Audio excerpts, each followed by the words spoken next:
In this tutorial, you're going to learn about the two lower body joints to mobilize for a better front squat. Now, I've talked about the upper body ones in a previous tutorial, and you can find the mobility workout in my members area, and you just got to click the join button, choose mobility workouts, and you'll have access to all the joints to mobilize for a better front squat. But for now, we're talking about the two lower body ones, and we are going to be focusing on the hip and ankle. And we're going to start with the hip, looking at two movements, hip flexion and hip external rotation. If we just quickly look over here, we've got hip flexion being this angle here, and you can see there it's about, I wouldn't say that's the most accurate way of doing it, but it's just over or just below, you could say, 90 degrees.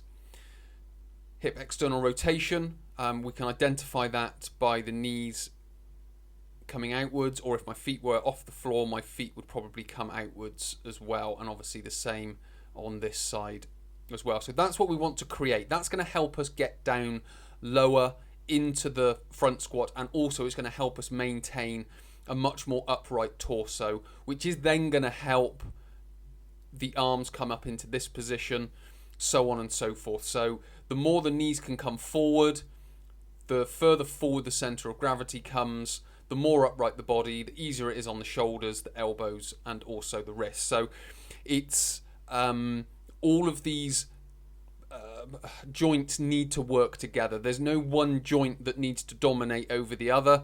They all need to sort of work together and come together as one, or into one movement. So muscles that we would be focusing on and looking to lengthen would be rec fem or rectus femoris, which is down the front of the thigh. We've also got psoas, and you've then got iliacus. Oh, need to put another eye in there. Iliacus. So those are our three dominant hip flexors. That will then allow the pelvis to move, and then that will allow us to get down into that position. Now, that's, again, as I mentioned, that's only sort of one part of the puzzle. What we also need is the external rotation, because what the external rotation is, it's reducing the length from my hip to my knee. Because if my knee goes inward, my femur essentially pokes further forward. But if I can externally rotate my knee outward, so essentially if I can gravitate my knee out to the side, it's going to reduce this length here and make it shorter. So it's going to reduce this length here and make it shorter, as you can see. You've got that length, you've got that length. So that, again, that's helping me with my center of gravity and helping me get my center of gravity forward. Now, obviously, that is going to work together with ankle dorsiflexion as well, because that's going to allow my knee to come forward as well. So again, as I mentioned, it's much more of a holistic look at the positions that we need to get in, and we're going to look at the ankle more specifically next. But when it comes to hip external rotation, obviously we need length down the inside, so that will be looking at the adductors, but we also need glute minimus, glute medius to be working properly on the outside. So we need to be activating those, but also we need to be getting them to a state where they can function properly, which may require some foam rolling, some stretching, some movement, so we can get into those positions. So that is a brief introduction into the mobility that we need at the hip. What we'll now do is look at the ankle. So again, we've got two movements here. We've got ankle dorsiflexion, which is this angle here, which is this angle here from my foot up to my shin. And then we've got ankle eversion, which in some respects is at the foot, but we're just going to say it's at the ankle for now, which is the ability to create length through the inside of the ankle. So we've got some slightly different tissues to be working on here. But essentially, when we're talking about ankle dorsiflexion, as I've mentioned, it's the angle at the ankle here, And muscles we would be looking at, which is soleus, which would be down here, which is going to impact on Achilles tendon. You could also add in gastroc if you wanted to, but predominantly is the soleus, and then underneath the foot you've got the plantar fascia. So you would mainly be focusing on those two structures or those two tissues. You could include Achilles tendon in that, because again it is the sort of the tissues in between these two.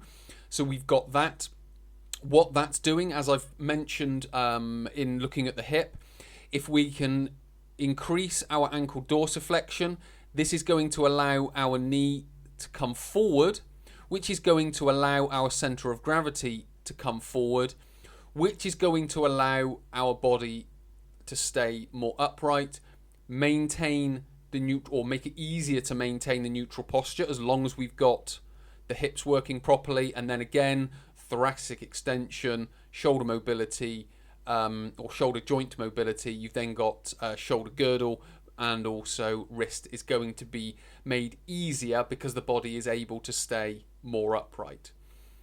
When we are talking about ankle eversion, so again, if that's my flat foot, what we want is the shin to go outwards. Now again, as I've mentioned, this is going to come into the ability to hip external rotate, but essentially we're looking at the tissues on the inside of the ankle. Now there aren't necessarily a lot of muscles in there, but what we have got, well, there are muscles in there. There are sort of the insertions to certain muscles. You've got posterior tibialis, you've got anterior tibialis, you've got the longitudinal arch of the foot, and also the ligaments of the ankle. So all of these tissues would need to be worked on. So we've got, if this is a side-on view, you've got the ankle here, you've got the shin bone here, you've got the heel, and then the foot. You've got the 3 ligaments that come off. You've also got, as I've mentioned, 2 muscles that come down. So posterior tibialis comes down on the outside, wraps around the back, and then joins into the bone of the foot here. You've also got anterior tibialis, which is around the other side, but again, this crosses the foot and again joins into the inside of the foot. You've got the spring ligament, for example, that comes down through here. So we're starting to work on all these tissues in here, and again, this can be done by foam rolling, it can be done by stretching. Again, all of these parts are in the mobility workout that I provide within the 6 joints. So you can again just click the join button and you can go through and actually work on that. This is just a precursor and an introduction to all the different joints and all the different movements that you need to work on. Obviously you can go and work on them yourselves, but what I've done is put that in the members area to be able to be viewed, so you can improve all of these to improve your front squat, which is then going to essentially go through all of these joints and hopefully sort of bring them together as one unit. So all of the ankle mobility and the shoulder mobility, shoulder girdle, wrist, the whole lot sort of becomes a little bit more joined up, and it turns into one holistic movement rather than trying to fit together all the different joints haphazardly. So hopefully this has been helpful. Hopefully it's given you a better idea of what you need to be doing at the hip and at the ankle, and also some of the tissues to focus on. So yes, many thanks for watching. My name is Chris from Chris for Whole Training. I'll speak to you in the next tutorial.